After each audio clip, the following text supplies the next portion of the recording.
கிறிஸ்துவுக்குள் பிரியமுள்ள சகோதர சகோதரிகளே, பலன் தரும் தேவன் எபிசோட் 1169 கர்த்தரை துதிக்கிறேன், மகிமைப்படுத்துகின்றேன். இந்த நாளிலும் சங்கீதம் 119:92 இப்படி சொல்லுகிறது: உமது வேதம் என் மன மகிழ்ச்சியாய் இராதிருந்தால் என் துக்கத்திலே அழிந்து போயிருப்பேன். சங்கீதம் 119:70 வசனத்தை நாம் வாசிப்போமானால், உம்முடைய வேதத்தில் மனமகிழ்ச்சியாய் இருக்கிறேன். அதே சங்கீதம் 77 பின்பகுதி, உம்முடைய வேதம் என் மன மகிழ்ச்சி. உம்முடைய வேதம் என் மன மகிழ்ச்சி. நீதிமொழிகளிலே சொல்லப்பட்டிருக்கிறது, மன மகிழ்ச்சி நல்ல ஒரு ஔஷதம், மருந்து.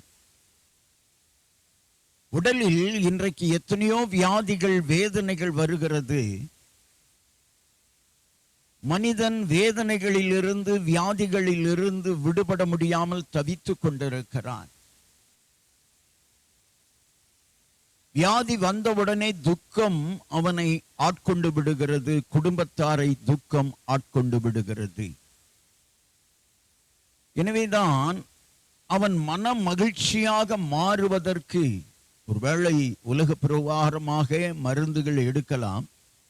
ஆனாலும் ஒரு மனிதனை மன மகிழ்ச்சியாக வைப்பதற்கு, உதவுவதற்கு வேத புத்தகத்தில் உள்ள ஜீவ வார்த்தைகள் உதவி செய்கிறது. எனவேதான் சங்கீதக்காரன் சொல்லுகிறான், உம்முடைய வேதம் என் மன மகிழ்ச்சி. உம்முடைய வேதத்தில் மன மகிழ்ச்சியாய் இருக்கிறேன். அவனுக்கு எத்தனை பாடுகள் இருக்கலாம், வேதனைகள் இருக்கலாம், சூழ்நிலைகள் இருக்கலாம். ஆனால் பாடுகளை மறந்து, சூழ்நிலைகளை மறந்து சந்தோஷத்தை கொடுக்கின்ற ஒன்றே ஒன்று வேத புத்தகத்தில் உள்ள ஜீவ வார்த்தைகள். இங்கே சங்கீதக்காரன் சொல்லுகிறான், உம்முடைய வேதத்தில் உள்ள வார்த்தைகள், உம்முடைய வேதத்தில் உள்ள ஜீவ வார்த்தைகள் என் மன மகிழ்ச்சியாய் இராதிருந்தால் என் துக்கத்திலே அழிந்து போயிருப்பேன். எனக்கு துக்கம் வந்திருக்கும் என்று சொல்லுகிறான். ஒரு மனிதனுடைய துக்கத்தை மாற்றுவது வேத புத்தகத்தில் உள்ள ஜீவ வார்த்தைகள்.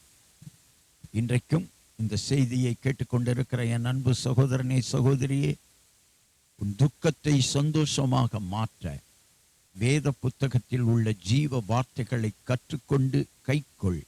அவைகள் உன் வாழ்க்கைக்கு உதவியாயிருக்கும். கண்களை மூடி ஜெபிக்கலாம். எங்களை நேசிக்கிற நல்ல தகப்பனே, இன்றைக்கு யார் யார் மன வேதனையோடு, துக்கத்தோடு, சஞ்சலத்தோடு, தாங்க முடியாத பாரங்களோடு, பாடுகளோடு இருக்கிறார்களோ அவர்கள் எல்லாருக்கும் ஆண்டவரே நீர் உதவி செய்யும்படியாய் ஜீவனுள்ள வார்த்தைகளை தந்திருக்கிறீர். அந்த ஜீவனுள்ள வார்த்தைகள் துக்கத்தில் இருக்கிறவர்களினுடைய துக்கத்தை மாற்றி மன மகிழ்ச்சியை தரும் என்று அவர்கள் நம்பட்டும் ஐயா. நம்பின பிள்ளைகளுக்கு வேத புத்தகம் துக்கத்தை மாற்றி மன மகிழ்ச்சியை தரும். இன்றைக்கும் உங்கள் துக்கம் சந்தோஷமாக மாற வேத புத்தகத்தின் ஜீவ வார்த்தைகளை கற்றுக்கொண்டு கைக்கொள்ளுங்கள்.